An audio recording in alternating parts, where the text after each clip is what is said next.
How's it, guys? So I'm happy to report that our red cow finally calved down. In fact, she calved the very next day after I made the previous video. But before I continue, let me first do today's shout outs.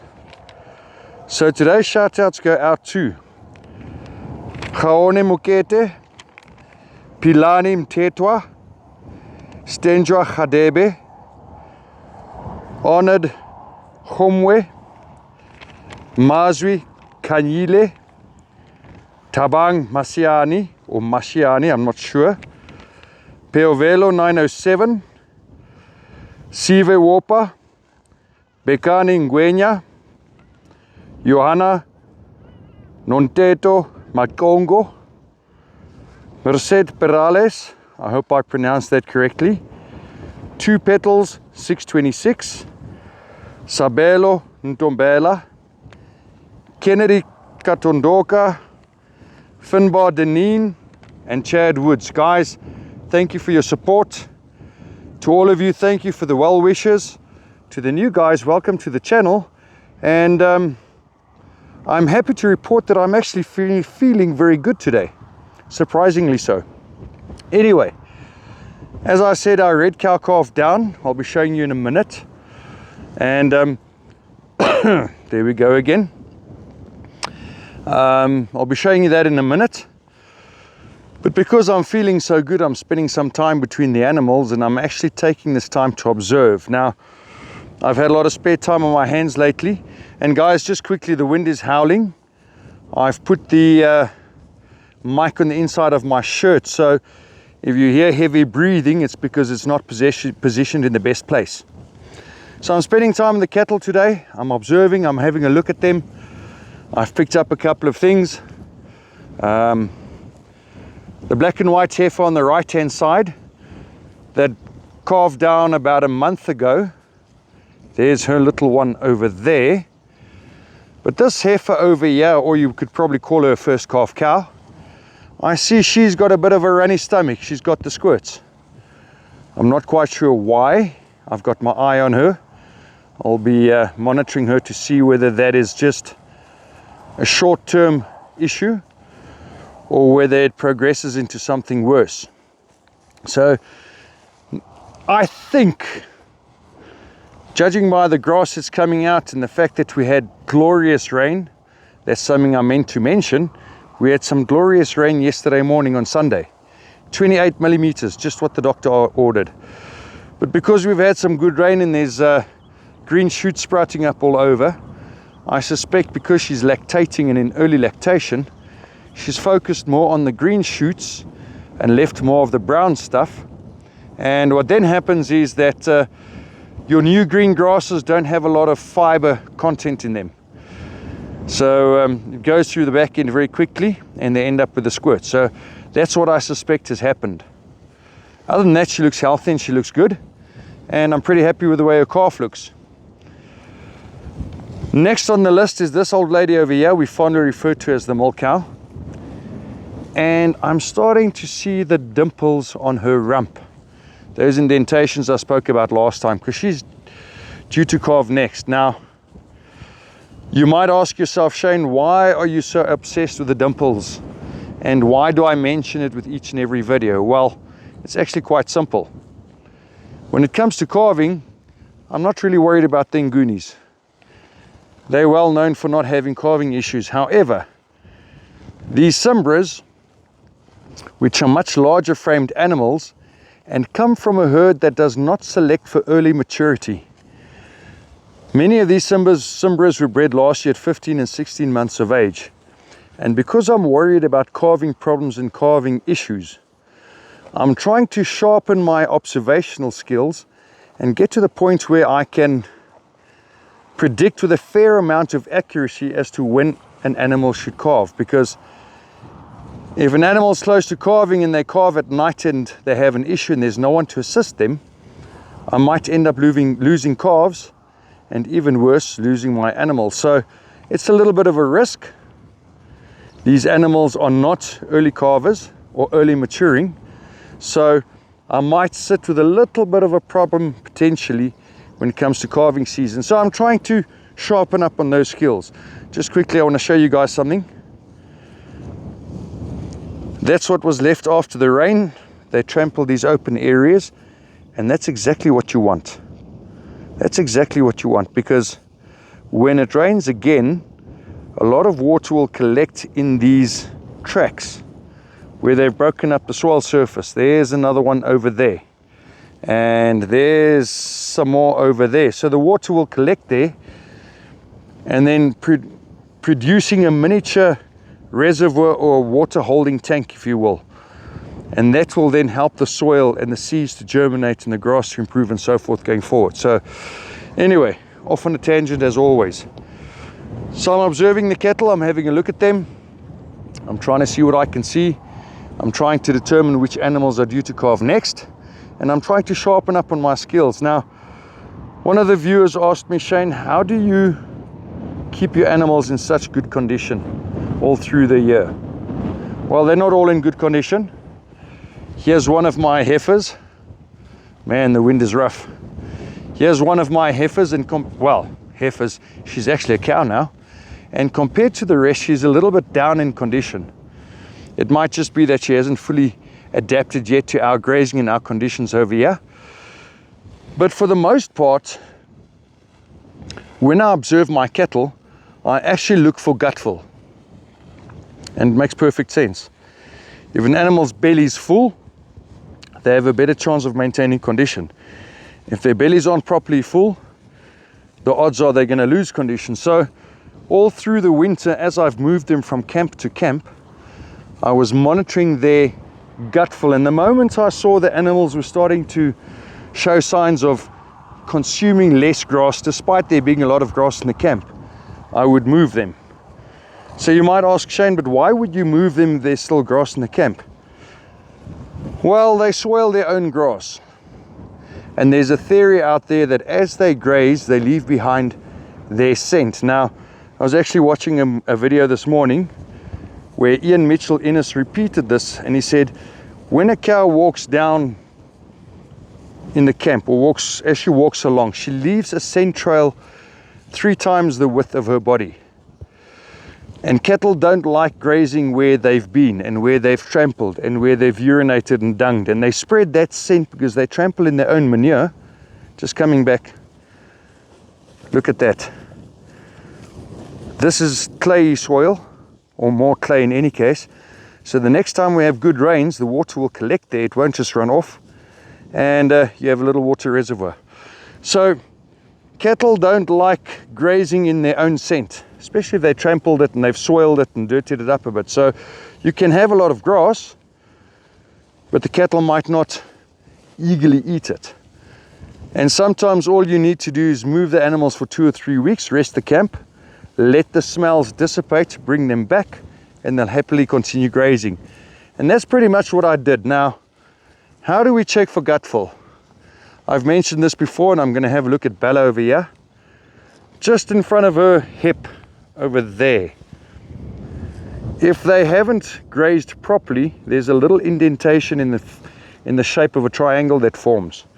And that basically just shows you that they haven't been filling their bellies. Now, not all the animals have the same gut capacity, and that's the second thing that I think is critical. The bigger the storage tank, the more grass they can store, or the more grass they can consume. I mean, you look at this animal over here, look how big and round her belly is. Then we look at Gog over there. She's also 17 plus years old. She's got a huge belly to her. She's got a lot of capacity. And then I compare them to, and I'm just going to slowly try and walk up to one of them. Compare it to, say, let's say this Simbra over here, although she's still one of the good ones.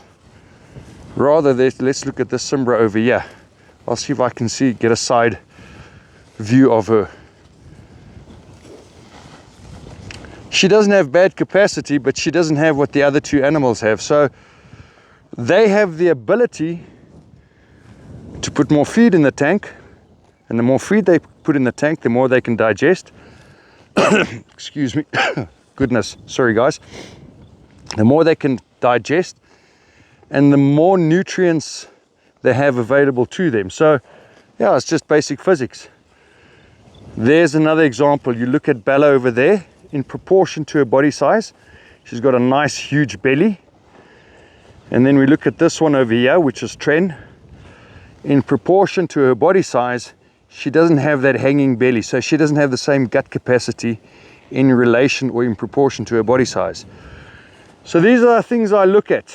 I look at gut fill, and I look at how big their bellies are. And obviously the ones that don't have the proper belly size or the grazing or storage capacity are the ones that won't make it at the end of the day. Just quickly, here's a little heifer that should be calving soon. Guys, these Ngunis are amazing animals. I'm looking at her and I don't think she'll break 360 kilos, but let's say she weighs 380 for argument's sake. She's heavily pregnant. She's due to calve soon, probably within the next month. And I've got absolutely no concerns that she will struggle giving birth to a calf. Whereas these bigger Simbras have me a little concerned. Unfortunately, that's farming. That's par for the course. Especially when you trying new things and you do things differently and you breed animals at a much younger age, you always run the risk of having animals that struggle to calve down. Now, just an interesting thing, I watched a video quite some time ago, and I can't recall whose video it was. I've actually watched too many of them. But they actually did, or they mentioned a trial that was done. And the trial was between putting Charolais bulls on Nguni cows and seeing if there were any calving problems. And then they put a Nguni bull on Charolais cows. And what they found is when they used the Charolais bull on the Nguni cows, there were no calving problems. When they used the Nguni bull on the Charolais cows, they picked up some calving problems. Now, guys, I'm not bashing Charolais. They're a brilliant breed, and they certainly have their place in the farming industry. But the point I'm trying to make is there's a theory. I wonder what she's doing. That's interesting. She's scratching open a moles heap there. There's a theory, and that a cow has about a 70% effect on the eventual size of the calf at birth. Now, why am I mentioning this? Most farmers go and look for a bull to open their heifers, and they look for bulls that are fine boned, which is right. I'm not saying you shouldn't do that. I would do the same. However, the cow still plays a larger role in the eventual size of the calf at birth than most people realize. And I think my example of the Ngunis and the Charolais and the crosses that were done kind of supports this. So I'm not saying it's 100% true, but to me it does actually make sense. Some cows just tend to give big calves, and if I can use a good example, you look at this heifer on the right hand side. She's a very big, stocky, coarse-boned heifer. If I compare her to this one, which is actually a cow already, because she's actually given birth before, she's a lot finer. So if I put Nguni bull on both of these animals, that one over there has a larger chance, or even this one next door, have a larger chance of having calving issues than the finer boned females. I hope that makes sense. Anyway, I just want to have a look and see. There, she's doing the same with another mole heap. She's actually pawing the ground. This one's on heat. This one's supposed to be pregnant. She actually does look as if she could be. But this one's on heat. Okay, there, the other one's moved off. You see, that's what happens when you go off topic again. Just coming back, where's the new mother and the baby? Oh, there they are. So I'm just observing the cattle. I'm having a look at my grazing. I'm planning my next couple of weeks ahead now that we've had good rain. You can see the manure patties are loosening up a bit as the protein increases in the green forage. So it's looking good. The animals are looking good. This little calf was born in June, basically in the middle of our winter. She's actually looking very good. And look how well she's grazing. She was born the 15th of June, July, August, September. She's 4 months old. And already she's grazing very well. That's something I've picked up on the indigenous breeds. Their calves start grazing at a much younger age than the conventional or European breeds. Remember, we farmed with some of the European breeds on some of the other farms, and it's something that I've picked up. The little Ngunis start grazing a lot sooner, and the Tulis start grazing a lot sooner. Just as a matter of interest, here's a Murray Grey Nguni cross. Have a look at the underline of this little heifer, her belly. Basically that curve over there. She's already showing that she's going to have very good gut capacity. Some people would say, well, it's a pot-bellied calf. No, that's not the case. Pot-bellied calves do have big bellies, but their hair coats are generally dull because they're not healthy, whereas this one has a fairly sleek, nice and shiny coat. So she's already showing that she's going to have some very, very good grass capacity. I'm quite excited to see what happens when they take bull and calf down for the first time. Anyway, there is the red cow and her new baby. Now, oh, we're so happy with this calf. Now, it's not mine, it's my son's cow. He picked her out, he chose her, he paid for her, and it's his very first cow that he bought, and therefore his very first calf as well. And I think the little baby is absolutely stunning. Just look at that. Now the cow's a little spicy. Hello, little one. Look at that. Aren't you gorgeous? Absolutely stunning. Beautiful, beautiful little heifer calf. Of course, he was hoping for a heifer. He wants to expand his numbers. We gave each of our kids, we gave one heifer that they could choose for themselves. And anything more than that, they need to buy themselves. So we got them started, but I think it's only fitting, I think it's only fitting that his first calf actually comes from a cow that he bought himself. Now, just something interesting. If you look at this cow, she doesn't have the best looking udder. She doesn't have a very pretty udder. And it's ironic because as humans, we've got this picture of what we want our animals to look like. They must have a straight top line. They must have a this. They must have a that. At the end of the day, the most important thing is, can this cow raise 14 calves with that udder? And if she can, it doesn't matter what the udder looks like. If she can raise 14 good-looking little calves that wean well with a decent mass with that udder, then it doesn't really matter what it looks like. And why am I saying this? Quite simply, I spoke to a guy last week. He had a heifer that calved at a very young age. He farms conventionally. I asked him the question. I said, listen, are you going to keep this heifer back? Are you going to retain her? It wasn't a planned breeding or planned mating. And he said to me he doesn't know because she doesn't have a very straight top line. His actual words were, if you go from her hips to her shoulders, it looks like she's running downhill. And I actually want to show you that on this cow. Now the sad part is, that's exactly what you're looking for if you want early maturing, highly fertile animals. Just look at this cow.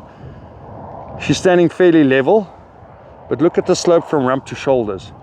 And that's because the long bones in the front stop growing the moment they reach sexual maturity. So they stop growing first. So we tend to select against ourselves. We tend to select because we've got this picture of what we think is perfect and what we think looks good. It might not be functionally efficient, but this is what we want animals to look like, and we select against the exact same properties that actually make our animals good. Coming back to an udder, I studied agriculture. We were taught what the perfect udder looks like. That certainly doesn't meet that description. But once again, if she raises 14 calves, what does it matter? Now, just quickly, there just in front of the hip bone, you can see that indentation over there. Her belly's not full yet, but they've just come from drinking water. And when they drink water, they usually lay down for an hour or two. They chew the cud. And the first thing they do when they get up is poop everything out again. So it also helps to know where your animals have been when you're looking at these kinds of things. And also, I think she spent a lot of time looking after the calf. Hey, I don't quite trust her. I think she's been looking after the calf, but a week from now, I expect she will have fully recovered and she will have grazed her belly full. No, you're not going to come for me. No ways. She's warning me off. Just on that, you can see she's a little ribby. She's showing some ribs. And that's totally normal as well. Because when they calve down, the first day or two, they spend lying with their calf. And if a cow's in good condition and she has some body fat in reserves, she will actually break down the body fat for energy. And when she does that and the fat gets broken down, one of the byproducts is water. So you'll often see an animal that's calved down isn't in a rush to get to water. Now, I prefer my animals to calve down a little bit later in the season. We bought her in pregnant, so we couldn't decide up front, we couldn't determine the calving dates. But I prefer my animals to calve down, give or take, a month from now. So towards the middle of next month. And the reason for that is when there's more green grass, they build up better condition. It improves the quality of the colostrum that they give to the calves. And more importantly, or just as important, they will also bounce back and be ready to be bred a lot sooner. Excuse me. So they'll start cycling a lot sooner. I'm just going to move off.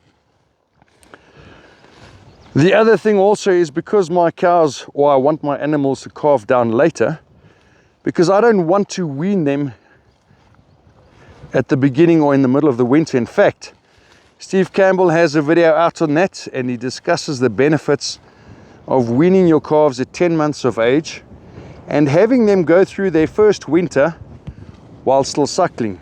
There are some huge benefits that he mentions. I'm going to try it out. I don't know. It makes sense to me. That's how it works in nature. So we're going to give it a go, and I can do it for 1 or 2 seasons. Guys, I'm not bound by anything. I'm in the fortunate position that I can play around and see what works for me. And if it works, why not? Just to show you, I suspect they were sleeping at some stage. And when they get up and they drop a large volume of poop like that, you can expect there to be some indentation on that triangle that I mentioned. So yeah, and here's another one. Here's another one. The cows have been grazing. They've been pooping a lot. Of course, not all of them digest equally efficiently. We know this. You look at that over there. You look at that over there. And then you get this one over here. So not all the animals are digesting or are as efficient at digesting the current grazing. So that's it, guys. Our little ones come. My son is ecstatic. We're ecstatic. As I say, animals are looking good. Here's a very, very good comparison. Look at the gut capacity on that one and compare it to the one behind her. There's no comparison. And there's no doubt in my mind that this animal will always outproduce this animal. Not because of breed, we're talking about gut capacity here. Of course, I knew this when I bought the Cimbras. I bought them for a different reason. But over time, we'll breed the characteristics into them, or the properties into them that we're looking for, excuse me. And we'll cull all those out that just don't make the cut. Anyway, guys, I think that's it for now. We've got a black cow that needs to calve down soon. Hopefully within this week still. And yeah, we're excited. We're blessed. We got some rain. I'm feeling very good. In fact, I'm feeling so good that I'm pretty optimistic that I'll make the Boran auction on Saturday. The Elite Boran auction in Bloemfontein. Sorry guys, There's a lot going through my mind as I'm speaking. Yeah, so all goes well. If I feel as good as I feel today, I should most certainly be there and hopefully pick up 2 or 3 pregnant animals over there as well. I'm running out of time. Just quickly coming back. This cow over here, she's not sick, but she certainly doesn't have the good condition that the others have. Having said that, there's her heifer. She was born in the middle of December and she's still suckling the heifer. She took her through the winter. So coming through the winter without added feed, only supplementing minerals and urea, I don't think she did too bad. And my official bulling season is actually only in, February, March next year. I'm hoping she's pregnant, but if she didn't take, then she did calve down at 27 months, if I remember correctly. So, and it is a new area, so I might give her a little bit of slack. She still needs to adapt to our conditions. But that's probably the thinnest animal in the herd. And I don't think she looks that bad after all. You can see she does have a little bit of an indentation there. And I probably need to move them. They've been in this camp for 3 days now. There's not that much grazing for them, but I'm trying to get the max out of this camp so I can give it the max rest. Anyway, I'm waffling. Guys, thanks so much. We're going to chat again. Hopefully I'll be at the Baran auction on Saturday. To those of you who watched till the end, as always, thank you very much. I appreciate it. Thank you for the support. Thank you for the kind words. And I hope you guys have a blessed week. Have a good one. Cheers.